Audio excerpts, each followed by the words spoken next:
Rebel. Reject.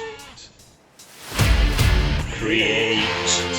Hey, good morning, good evening, good afternoon, wherever you are in the world, and welcome to the Rebel, Reject, Create podcast. And my guest today is Anton Marshall, a former entertainment journalist who worked a lot online, and in particular for a Rolling Stone magazine in South Africa. But in his other life, he's also a musician who's had a number of projects over the years, including Three More White Guys, the Dollyrockers, Longtime Citizen, and yeah, actually the list is fairly long. But right now, he's got a solo project which he calls Eracode.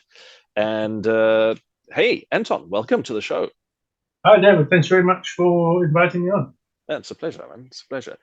You know, you're one of the people I've known for a long time who forms firmly into my category of friends, which is known as irritating people. Primarily because you're one of these people who seems to be able to play almost any instrument that I've managed to see so far. And there you go, shaking your head immediately as soon as I say that, when I've actually seen you on stage playing drums, playing bass, playing guitar, singing, and the word. So, you know, I find it always interesting that you can do that, but that doesn't seem to be your opinion of it, because you're not alone in this. What's going on there? I think it's that strange thing about, yes, you know, people say that I'm able to do all these things, and people like me are able to do all these things, but in our own mind, we're always thinking we can get by with it, but we're not what we would consider actual virtuoso musicians on each of those instruments. We, in my opinion, I do well enough to get by on stage.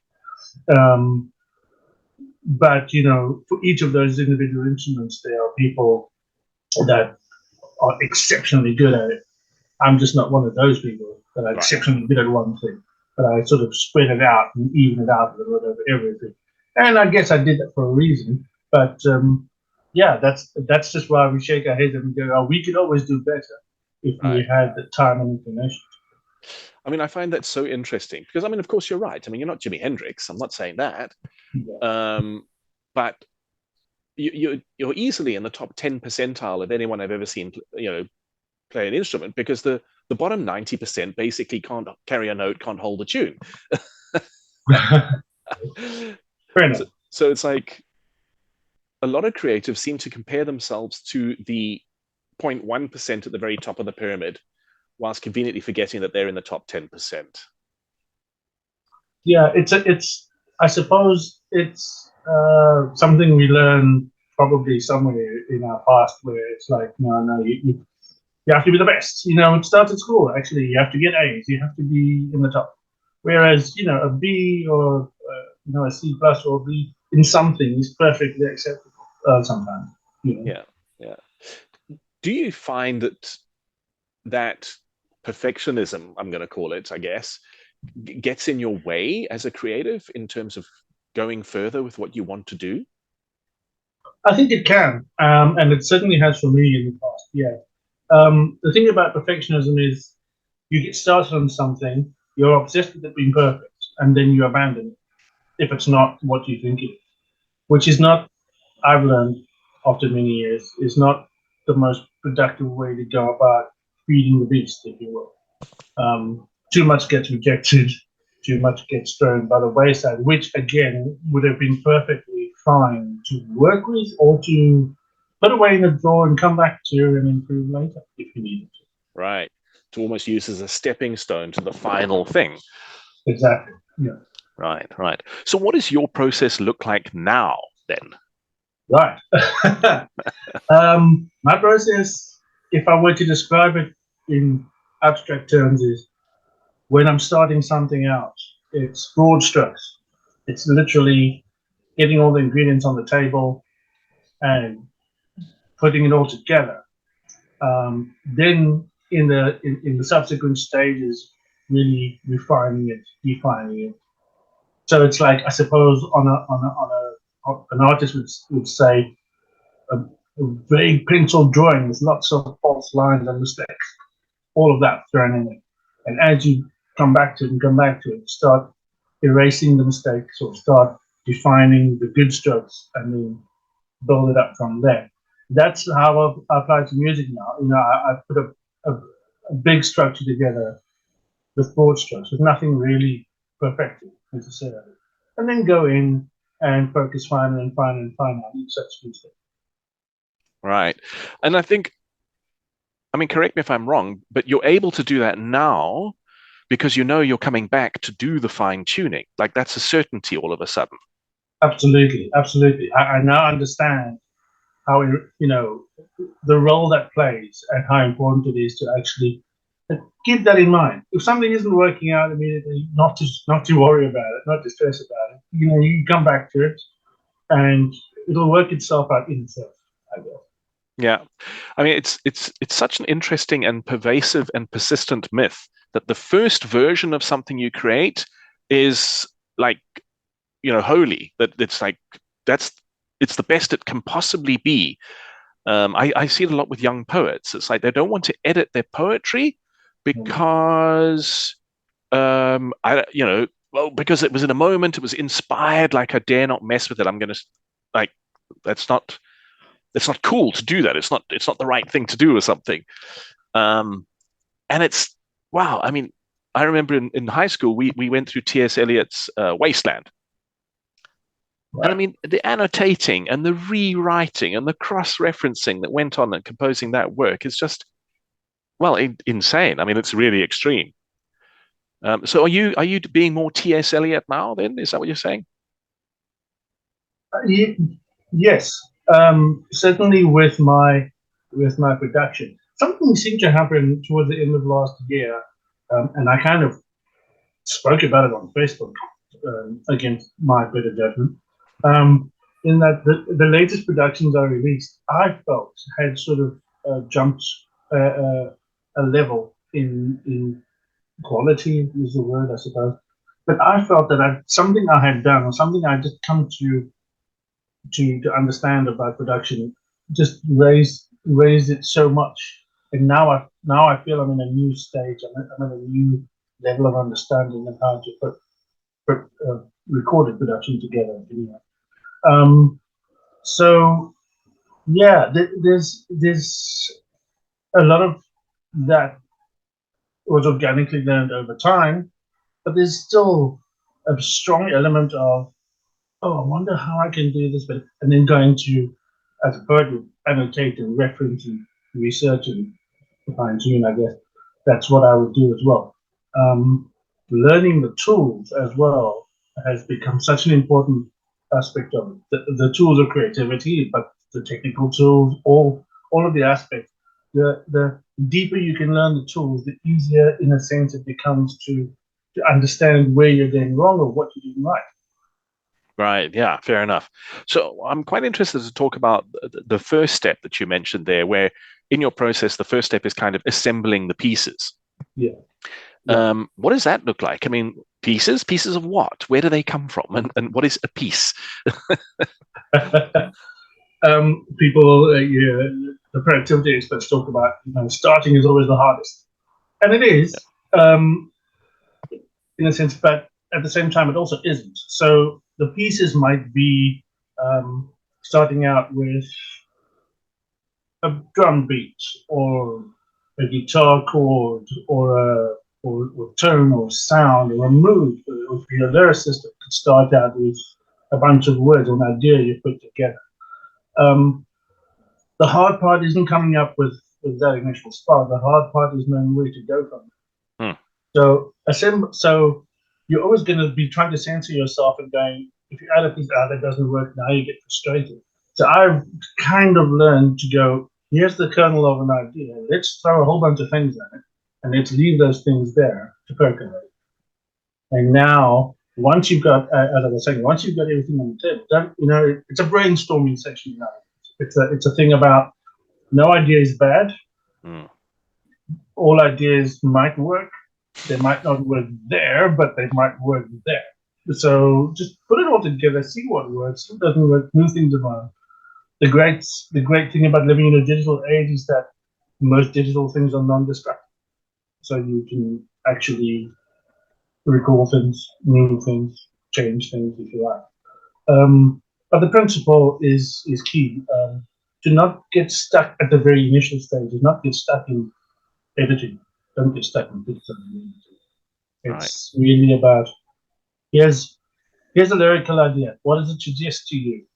And one of my favorite things now is write it down. Don't only work with the digital sphere. Use pen and paper, or pencil and paper if you want.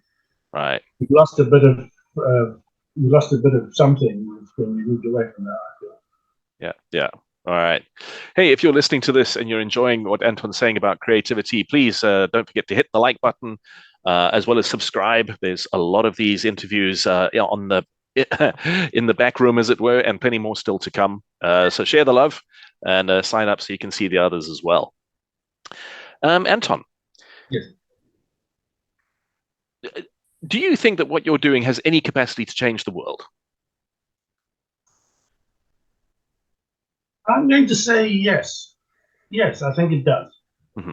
I've certainly been in situations, not as many as Bono, perhaps, but certainly been in situations where people have come up after a show or after listening to a song and gone, that was a great song. That really made me think about X and Y.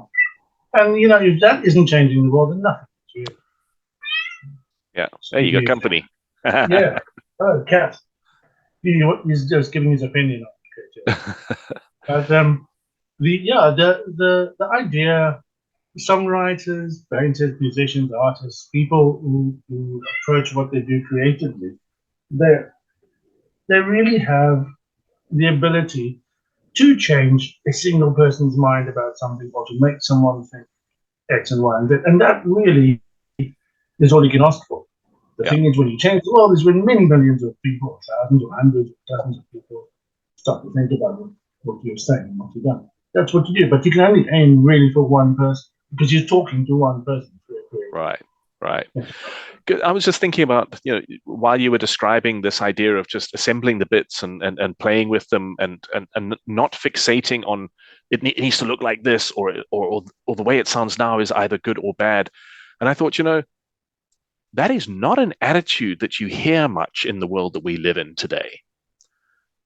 It's very black and white, very concrete. There is no gray. Very true. And I see it all the time, whether it's not only in creativity, but in career and life and business as well. You must be the best at what you do. You have to be the best programmer. You have to be excellent. You have to be perfect all the time. It's it's not a useful mindset to carry with you 24 hours a day. I don't think. Yeah.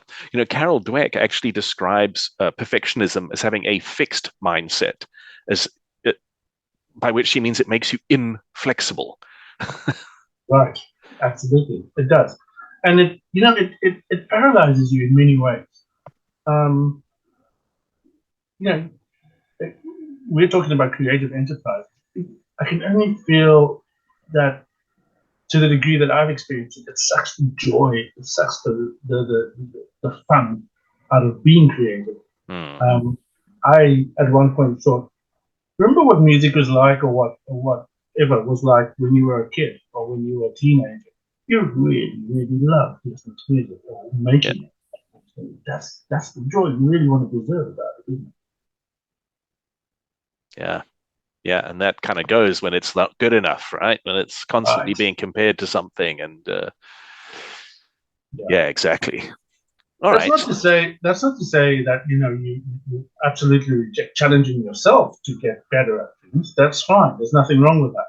But at the same time, there's no point in being absolutely precious about what you do to the point of simply not releasing anything or not. Anything. I mean, that's a distinction that Mihaly Csikszentmihalyi makes in his book Flow quite strongly. He defines flow as being a state of optimal experience, which most of us would probably describe as happiness. And he says you can only get into flow when you're doing something that is just outside your comfort zone, your skills level, your operating knowledge, as it were, where all your skills and everything you know is being challenged just enough for you to reach out of that known to experience the thrill of doing something new and different, and improving and generally, you know, doing something that feels like it has a purpose. Whereas perfectionism is so defined and so often so far beyond our limits that it's just killing. I just wanted to, I was just thinking as we were talking, if I may, just mention something else about creativity changing the world. I think that if you explore, if you choose to explore your own creativity in whatever discipline it might be, that's the great thing about exploring creativity, and the main way it can really change the world, now that I'm thinking about it, is that it teaches you as an individual empathy. It teaches you empathy. In exploring creativity, you get into spaces that you ask questions, basically, obviously, and of the Wow. world you live in, and your perception of it. And that is a great avenue, a great starting point, I think, for trying to understand our other peoples. That's yeah, that's a startling observation. I'm going to have to think about that. I mean, I don't disagree with you. I think that's amazing. Um, yeah, and I think therefore that's a good place to stop before you ruin it by saying something dumb. Um, I'm Fair just enough. kidding. Yeah. All right, so Anton, you're out in the world and you've done whatever it is that you're doing at the moment, and someone walks up to you and says, "Wow, man, like I really want to be that creative." You're only allowed to tell that person one thing. What one piece of advice would you give them that you know would help them unlock their creativity? Start writing down. Start writing your thoughts down. Okay. Okay, nah, damn it. Now I'm gonna have to ask the follow-up. Why? Because it gives you an opportunity to look back on what you're actually thinking and where your emotions are at a given point in time. And Right, that's the starting point from where you reach into your creative self and go, right, I want to express this. right. Gotcha. Anton, thank you so much for chatting with me today. It's been awesome. And for you, the audience, again, please, if you've enjoyed listening to Anton and his startling observations, please hit the like button and even the subscribe button. Come back to the next episode of Rebel, Reject, Create. Anton, thank you so much, dude. Absolute pleasure, David. Thank you so much.